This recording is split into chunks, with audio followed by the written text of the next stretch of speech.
Jonathan Nee is a professor in media and technology and co-director of the Media and Technology program at Columbia Business School. He serves as a senior advisor at Evercore, an investment banking advisory firm. Prior to Evercore, he was a managing director and co-head of Morgan Stanley's media group and was previously publishing sector head in the communications, media, and entertainment group at Goldman Sachs. He serves on multiple boards, such as New Alternatives for Children, the National Women's Law Center, and the Citizens Committee for Children of New York. And he's also a member of the Council of Foreign Relations.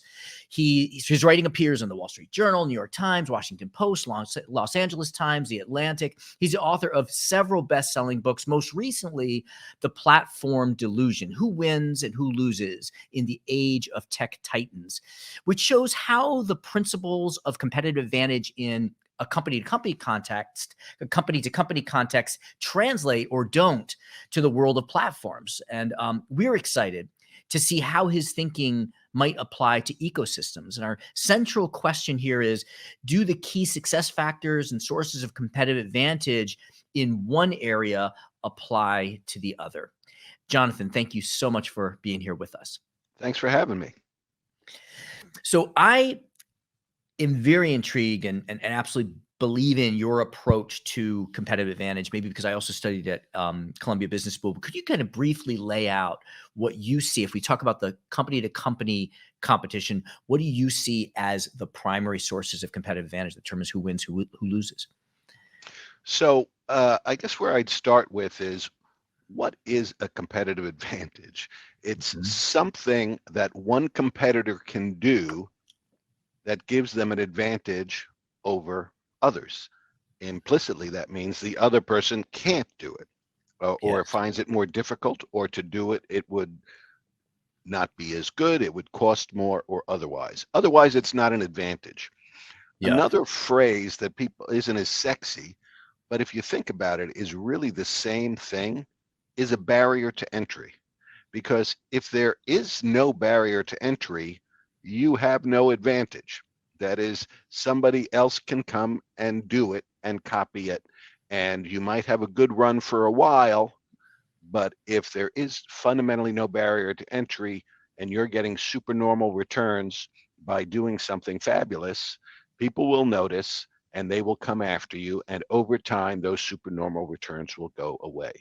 So the question is, what are the specific barriers, the specific advantages that allow companies to outperform over a long period of time? And the short answer is that it's not a really long list. People are forever describing things as competitive advantage. It's, my company has the most talented people and that's our advantage. Well, guess what? If they're talented and not stupid, they'll bid themselves out to the person who's going to pay the most for them. And the shareholders are not going to be the ones who get the benefit. So there are a lot of things that are described as advantages that aren't. But what I would say is, to be a great franchise, to be a great business, you need multiple sources of advantage reinforcing each other for it to be really sustainable. Because if you just have one, somebody's going to figure it out and it's going to come down sooner than you think. But what I would say is that the base advantage, more often than not, on which the reinforcing advantages are built, is typically scale. Okay. And scale is not what people think it is. People think of scale and they think really, really big. And there are plenty of really, really big companies that don't deliver superior results and never will and can't, because there are lots of really, really big companies of similar size with similar advantages, and they just compete the hell out of each other. And some may do better than others because they're better operators, but that is not a competitive advantage. Scale is a relative concept. The benefits of scale come from being bigger than the next guy or gal. And that can be within a really tight small market or geography, in which case it doesn't need to be a very big company, but Because it'll the be market then defines the competition. So as long as exactly, I'm bigger, that yeah. exactly. So uh, a local, in the old days, a local newspaper, there's only one, there's only one, it only supports one of scale. It's got a 40% margin. Or a niche software business that serves a very, very particular function within businesses, and one person figures it out quickly. Everybody realizes this is the best product available for that function. Everybody in that industry talks to each other. All of a sudden, they've got 40% market share. They have relative scale. What is the source of benefit from having relative scale? And Okay. here is where being in digital environments changes that. But the fundamental advantage is the same. The fundamental advantage is scale. Okay. Historically, the benefits of scale came from significant fixed costs, because if you have significant fixed costs in the business, being twice as big as the next guy, you're going to be able to spread those costs over twice as many units, and your average cost is going to be lower than the competitors, and your profitability will be greater. That there are others, but that is the fundamental structural benefit of being bigger than the next guy. But that has important implications. If you're a business where it's all a marginal cost business, that is, there is no significant fixed Fixed costs. costs. The fact that you're bigger actually could be a disadvantage because it makes it harder for you to operate efficiently and manage it effectively. Interesting. But Yeah. that's historically the source. In a digital world and in a networked world, there's a different benefit that you see more often than you used to. Okay. Now, it existed before. The phone company, AT&T, the original AT&T had this other benefit of being the biggest network, but that was on the revenue side, and that is where, because you're bigger, with every additional customer, the product itself gets better. Okay. Yeah. So if you have a phone system that has 5 people on it, well, it's valuable, but those 5 people can talk to each other. But it's really exciting when their best friend joins, and a 6th person joins, and all of a sudden the value to all of the previous participants of that product has gone up, and every additional person who joins the network makes the existing product better. And Yep. when a new person is thinking about, well, which network should I join, he'll be more likely to, he'll say, geez, the one that's got more people to talk to, that's the one I'm going to join. And then when he does join, it even gets better. And that's what they call the flywheel effect, or the virtual circle of network effects. But notice that has nothing to do with fixed costs. That has Yes. to do, it's not on the cost side, it's actually on the revenue side and on the demand side. Yes. And in the digital environments, people have noticed that differently, the percentage or the frequency with which the scale advantages manifest themselves on the revenue side is higher, simply because you're operating in a digital environment. So that is the base advantage. But either of those flavors of advantage by themselves is not that great, because they're vulnerable to being copied. And when you say that, you say, well, why? Just one clarification question to make sure people are following. So what you're saying is that those are 2 different versions of scale advantage. That's Network right. effect is still Those scale are advantage. different manifestations, different Expectations. Okay. benefits. So but if you only have scale, it is prone to being chipped away. You need to have additional advantages. And the 2 main sources of additional advantage are, some kind of stickiness, some kind of customer captivity, so that if somebody says, geez, that looks like a great business, I'll borrow a bunch of money and I'll make something just as good, and I'll offer the same thing, and or maybe even a little better, and I'll get half of the customers. But if there's customer captivity, if people have if there's a switching cost, if there's a habit, if there's some other thing that will keep you there, actually you're not going to get half. All the incumbent needs to do is match everything you do, Right. and you're going to keep everybody because there's captivity. Okay. Got it. But so having captivity is important, and unfortunately, the thing about digital environments is it makes it harder to have captivity because it's easier to switch.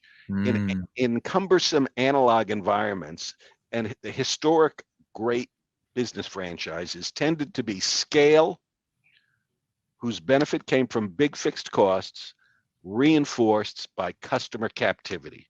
It was too hard to switch. It was too complicated. People were too used to it, and they were to be willing to make a change without something radically different. And that was the source of historical advantage. Yeah. In a digital environment where picking a new source to buy something is literally a click away, as opposed to having to drive to Queens to the or something like that, where the captivity is obvious. Well, that becomes a little bit more an increasing vulnerability. And so in digital environments, where what you often see is that the reinforcing advantage is not customer captivity necessarily or as strongly, but actually it comes from the data that being in a digital environment allows the incumbent to collect. And by having that data, it's able to move quickly down the learning curve and constantly improve the product, and in some cases also customize the product to reflect the needs of the customer, as a way potentially to compensate for the lack of customer captivity that comes with people being able to switch quickly. You're offering something else that maybe fills in that gap with something else that some others won't be able to deliver because they don't know you as well. Got it. Yes. Now, even there's a problem, which is the fact is, in digital environments, it doesn't take very long for other people to know you pretty quickly. That is, even with a few interactions, they might be able to replicate that. But that's broadly the dynamic. So you want scale, and then you want to reinforce it with either customer captivity or some kind of cost advantage learning, whether that's from big data or AI or what have you. Okay. But interestingly, what you see frequently when you hear people talk about these different manifestations of the same advantage, because as you pointed out, the advantage is scale, the core advantage. And people are saying, well, what's better? A demand side network effects advantage or an old school fixed cost advantage, as if these two things are in some kind of grudge match at the mutually exclusive. But that's not the right way to think about it. The reality is actually digital businesses that have network effects, and remember, people frequently say, oh, I've got network effects, so it's good news. Well, remember, what's good news is having scale. Right? So if you're the biggest, then your network effect is, and then your network effects are valuable. But if you're not the biggest, actually, it's a disadvantage, right? It's a competitive disadvantage because you are smaller, and your network is smaller. So you should not be broadcasting that because that's not a good thing. That's bad news. So the interesting dynamic, though, is in networks where there are very few fixed costs, the break-even economics of having a network are, by definition, quite low. Mm-hmm.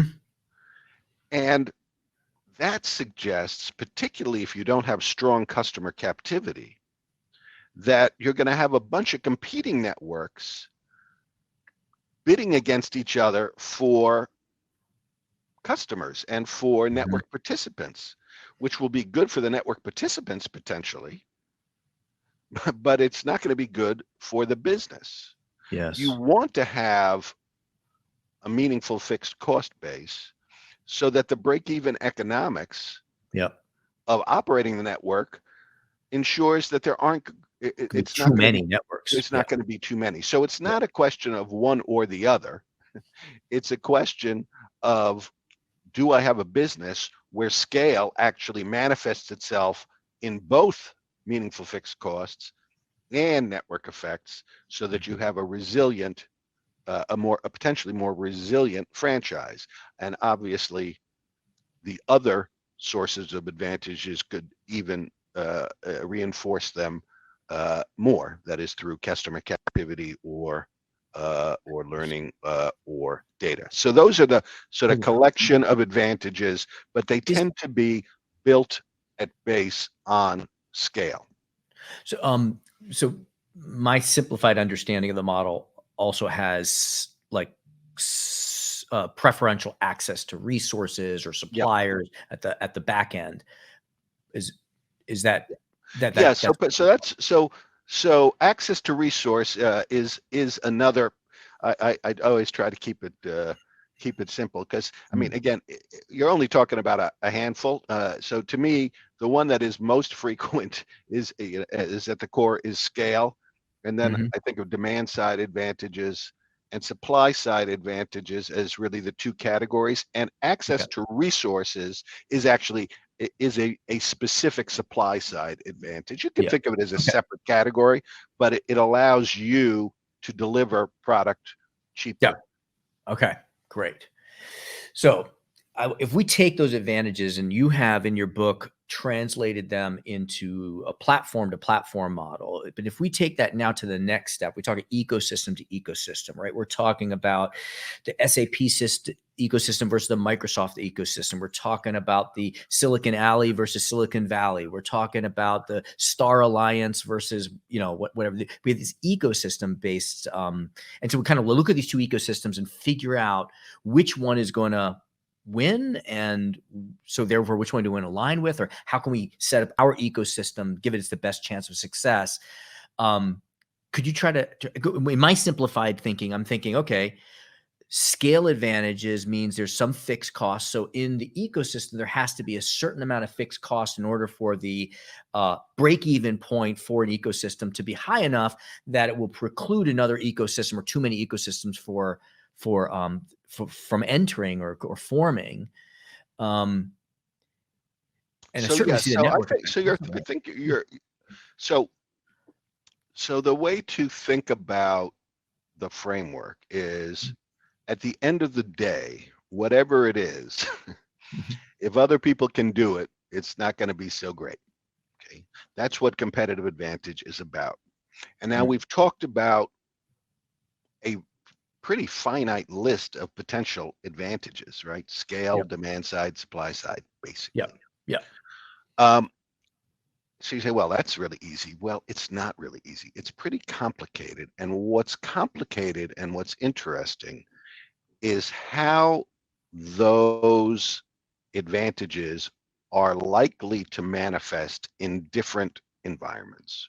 Hmm. So the platform delusion is about, in large part, how they are likely to manifest in the context of platform business models, and when they are and when they manifest, and when they don't.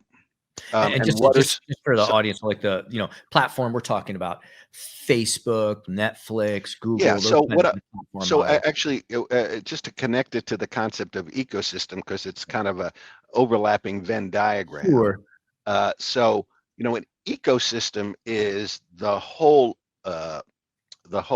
well, you should probably define it, but it is the environment within which, and all of its constituents within which a certain defined kind of economic activity takes place. Hmm. So it's what you're doing, it's your suppliers, it's your customers, it's your competitors, it is Your the world within. compliments as Right, well. it is your right, it's complements.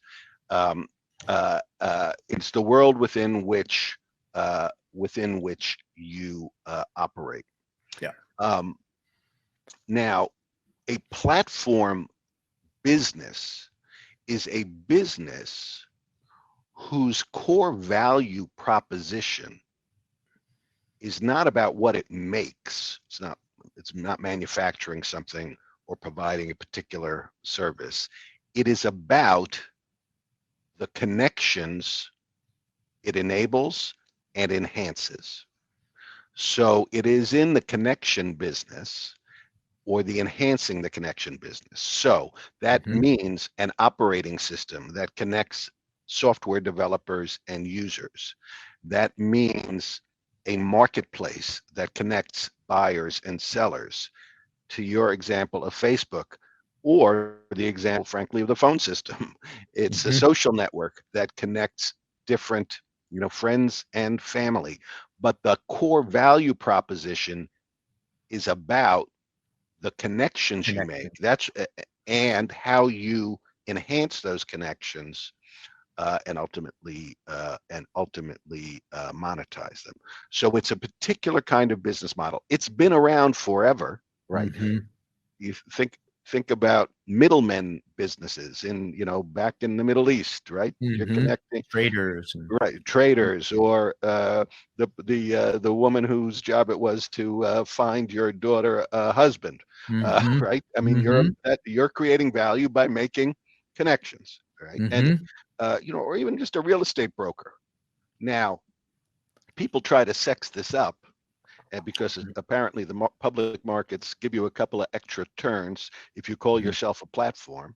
Yeah. So a business like Compass, which is essentially a real estate brokerage, Hmm. it's a good one. It's technology enabled, but when they went public in their S1, they used the word platform 300 times, right? I mean, because it's a platform. I want to, Hmm. I'm gonna. That's 10 times revenue.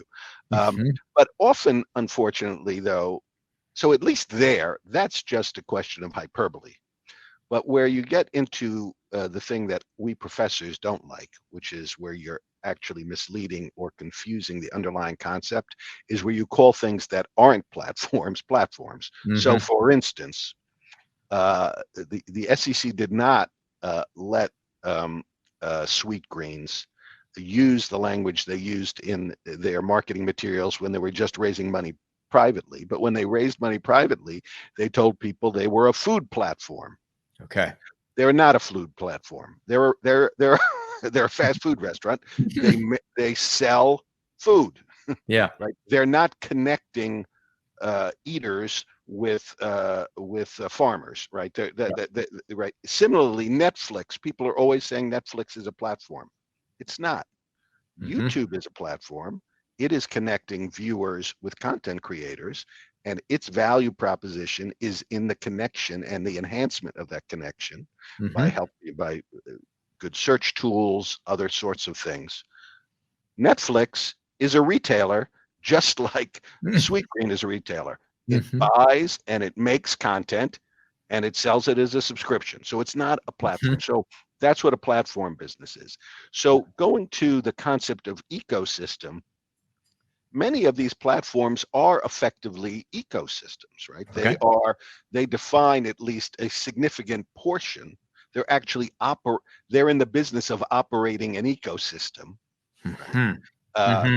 Whether that ecosystem, might be, I don't know, Etsy operating the ecosystem uh, between folks who make and buy, uh, uh, handmade goods. Now, as you define ecosystem, there are others in that ecosystem, but their fundamental role in that circumstance Hmm. is about operating the core of the ecosystem. Like kind of But defining the rules of engagement. exactly, Mhm. exactly, and monetizing it. So and now, but interesting, there are businesses that are both operating the ecosystem and a participant in the ecosystem. So, Shit. Yeah. so if we take the extreme example of uh, so YouTube and Netflix, where one is clearly a platform and one isn't, there are a number of business models where the person who operates the platform also participates in it. Okay. Amazon is a fabulous example of that, right? Hmm. So when Amazon started, for the first almost 10 years of its life, it wasn't a platform at all. It was just a store that happened to be a digital store. They had big warehouses, they bought stuff, and they sold it. Okay. Yep. But then they created Amazon marketplaces where they sit and connect people who have their own stores to buyers, and then they put it on the same page on Amazon. So Amazon is effectively, as a retailer itself, is competing with a marketplace that it operates. And then it goes one more. It actually becomes a manufacturer with Amazon Basics. Sure. And Sure. so it sells its own product. Yep. It buys and sells as a retailer other people's product. Yep. And it manages third-party marketplaces for others, and it does it all on Mhm. one place. Actually, if you think about the video game business is quite similar in the Uh-huh. sense that in the it started really as you're trying to sell hardware, but you're Hmm. trying to sell the hardware. You need to attract enough developers who are going to develop for your hardware so that you attract enough customers. So you want to be you're trying to be a platform business, but Yes. in order to seed that platform, these platforms are sometimes they're two-sided, usually they're multi-sided. There are lots of constituents, right? Hmm. But in order to do that, you need to have a bunch of really good content that you own yourself to attract enough users in the first instance to make third-party developers start to develop software for you. And Yes. even Yeah. where you have essentially, you know, take the two big operating systems, uh, uh, Android and the Apple operating system. iOS. Yeah. Even there, in certain instances, people don't certain things that certain kinds of interactions with these operating systems, people don't multi-home. Why would I sell only on yours? If it's easy Mhm. enough, I'll sell on everybody's platform, or Yeah. I'll interact with them. Yeah. Whereas certain kinds of platforms, you end up saying, you know what, it's too complicated, it's too hard, I'm just going to do certain functions on Yep. one, right? And that would be raising the switching costs on the supply side, Correct. right? Okay. Correct. And but even there, um, the number of apps that are exclusive to one or the other of those app stores is, way less than 1%, right? The Really? vast, but again, that's because these two ecosystems are of such scale, it is clearly worth it to develop it for both of them, right? I Okay. remember, as you know, I love my keyboard. So I do still have I am one of the last people with a BlackBerry BlackBerry, user. but Uh-huh. mercifully they put the BlackBerry operating system out of its misery. But I haven't used that for many years. I have always used an Android system on a BlackBerry device for quite a long time. But when back when before it was clear that that was going to die, I remember calling a former analyst of mine as a banker who had risen up very high in Uber and said, "Hey, give a guy a break. Can you Mhm. develop an Uber app for the BlackBerry operating system?" Okay. And his answer was, "What's a BlackBerry?" So, it's not necessarily, you need to have a critical mass on your operating system for it to Yeah. be worth it to develop apps. And Right. since it's now a duopoly, it's basically, it would rarely be worth it to somebody Then that, not to develop it for both. which kind of defines, or at least puts a minimum on the, I don't know, the break even scale point for a competitive ecosystem. Yes. So that has to be, that's defined by the switching costs of the people that are on a different ecosystem or a different So yeah, platform. it's interesting. There's there's a there are two sides to minimum viability. One Hmm. is just the economics. Based on the fixed cost, is it going to be, how big do you have to be? How much activity do you have to have for it to be viable? But the other is on the product side.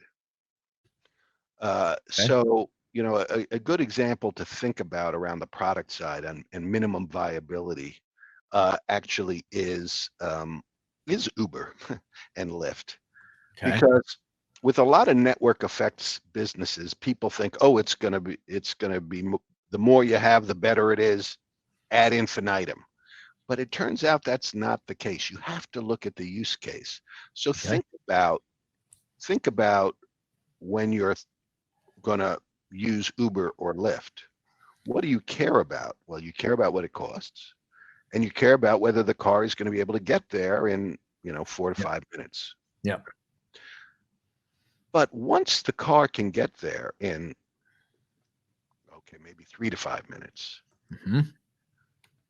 attracting more drivers onto the system doesn't make it better. Actually, it makes it a little worse, because if you're on the 43rd floor midtown, it's Hmm. going to take you 3 minutes to get downstairs. And if there are so many damn cars on the system that it'll be there in 5 seconds, and by the time you get there, they have charged you because you missed your window, Right. Right. Right. that's a bad thing, right? And Yeah. that has to do with the level of complexity and homogeneity versus homogeneity of the actual product. Because where the product is called, for lack of a better word, a commodity like, there Okay. aren't very many characteristics that matter. Okay, if it's a terrible jalopy, I mean, maybe, but people, you don't care if it's a 4.4 driver or 4.3 Sure. driver. You Sure. care about what it costs and when it's going to be there. The level of liquidity of the marketplace, as it were, does not need to be, it doesn't keep getting better the more you have. If you have a few options Mhm. and it meets those things, that's plenty. Yeah. But Diminishing marginal, whatever that's right. value. So viability is that, Hmm. so the viability in terms of product viability, that it's something people would want, Hmm. happens much earlier. Okay. Yeah. Yeah. On the other hand, if you have a product where there are many characteristics that matter, and the more options you have, the better it is for you, and it keeps getting better. So think about Airbnb. I'm Hmm. staying in the seventh arrondissement. Oh, right. Right. I care about my view. I care about how big the bedrooms are. I care about how many bathrooms there are. I Hmm. care about, is there air conditioning? I care Hmm. about, is there an elevator? I care about which corner, whether it's on the big busy street or a small street. I Right. care about a whole bunch of things. So just having 3 apartments in the seventh arrondissement ain't going to get it done. Right. And frankly, even if I have 100, I would rather have 200. 200's better. I can. So But it because of that, raises the barrier to entry for another platform because they absolutely, were going to have to offer all the different permutations. And for that, they're going to have a bigger base. exactly, Got it. exactly. Yeah. Now, Yeah. so we've been talking about ecosystems that are, where you have somebody who actually operates the ecosystem as their, or at least a big chunk of it, as their Yes. core business model. Now, but when you talk about ecosystems in the broader sense, where I'm just a business and I have to interact with my suppliers, my customers, my competitors, my complements, the different layers of the industry in which I operate, which usually has multiple different layers. Yep. As you think about that, that's a much more complicated question, and it's actually a both poorly understood and not focused on enough aspect of strategic decision making, Mhm. how you interact with the other people in your ecosystem. Okay. And in general, a good rule of thumb is, if you think of the potential, I mean, a good way to think about an ecosystem, I Mhm. find, is close your eyes and ask yourself, how would it be organized if there were no antitrust laws? Mhm. How would you organize it in the way to make the pie the biggest possible pie? Right? Mhm. That is the both the usage and the profitability available. How would it be organized? Yeah. Would you all compete the shit out of each other and do, or would one of you be focused? Would there Mhm. be somebody who focuses on the small, somebody who focuses on the big? Would somebody specialize in, would there be certain layers of the ecosystem where scale actually does matter, in terms from a cost point of view, that Mhm. doesn't tap out at a certain level, and so that should become just a utility for the whole industry, for all the Yes, yes, competitors at yes, different yes. layers. So that mental experiment about how would this be organized in the most efficient way is a fabulous step one. And Mhm. then step back and say, okay, where are we today? And what are the ways we can get closer to that legally? Yeah. Um, I find that to be quite useful. And then the other Mhm. thing I would say is, just like, I've been a banker for 30 years, and like other professions, we're a delusional people. If you go around to all of the bankers at a firm and ask them, give them truth serum, and ask them, what percentage of the value at the firm are you delivering? And they put it in a hat, and everybody does that. When you add them all up, it'll add up to 400 or 500% of the value at the firm. Everybody has an overblown sense of their own importance. That Mhm. is a dangerous thing in an ecosystem, because the way that people in an ecosystem interact with each other, Mhm. and how much of the spoils that are available from that big old pie should be available to one layer or another layer, Yes. should be directly proportionate to what you're bringing to the party. Yeah. Yeah. So if at one layer it is just an intensely competitive industry, Yep. and it's a commodity industry, and there are going to be multiple scale players who are just competing against each other. If they get delusional about, well, I'm going to partner with one of the big guys in the next layer, and and it doesn't work that way. You only get to take what you bring. Yeah. Yeah. And and when people are delusional about what they're bringing, it makes it difficult to even legally make the Mhm. right kinds of signals that allow you to organize the ecosystem in a sensible way. Yeah. And I Yeah. think very often, even people who are, so I think there are two big problems that you get in terms of, put aside antitrust laws, two big problems you get in terms of the way people manage ecosystems amongst themselves. Mhm. Problem one is people who aren't really bringing much to the party being delusional. Uh-huh. But problem too is people who are bringing a lot to the party being greedy Okay. and not taking the long view. And what do I mean by that? What I mean by that is, you know, competitive advantage and barriers to entry are wonderful things, but nothing is forever. Yes.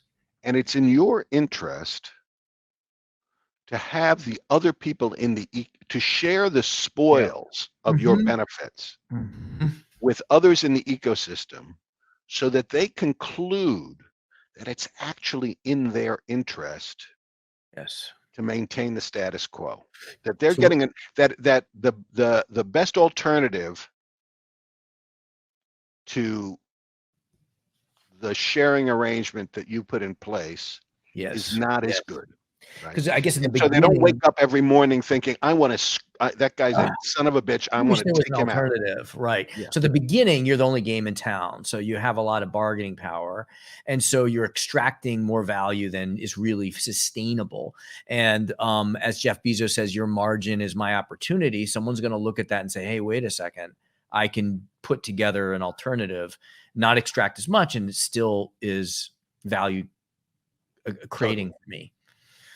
Totally. I That mean, a great example, actually, going back to this is old, but it's Mhm. a good example also from the game business. If you remember back in the day when Nintendo was it, they had, I mean, Yeah, the Nintendo, it was it, yeah, and it was the bomb. And so you need, I mean, you could not be Toys R Us.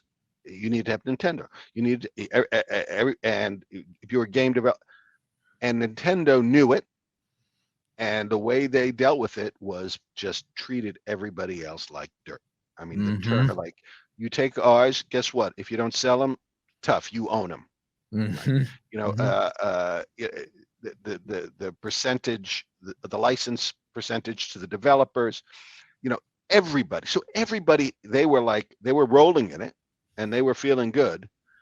But you don't want every software developer to dream about somebody else as an alternative right, right. to spend, because they're geeks. They'll spend, they won't sleep for days, and they'll develop some crazy product just to push up an alternative platform to take you out, right? Uh-huh, And uh-huh. you, if everybody in the ecosystem is just rooting for For somebody else, right.